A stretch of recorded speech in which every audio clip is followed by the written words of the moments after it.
রাসূল সাল্লাল্লাহু আলাইহি সাল্লাম বলেছেন, তোমাদের কেউ এ কথাগুলো সন্ধ্যাবেলায় বললে অতঃপর সকাল হওয়ার আগেই তার মৃত্যু হলে তার জন্য জান্নাত ওয়াজিব হয়ে যায়।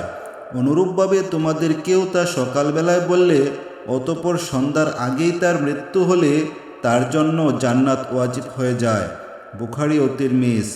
আস্তাগফিরুল্লাহিল আযীমিল্লাযী লা ইলাহা ইল্লা হুয়াল হাইয়ুল কাইয়্যুম ওয়া আতুবু ইলাইহি।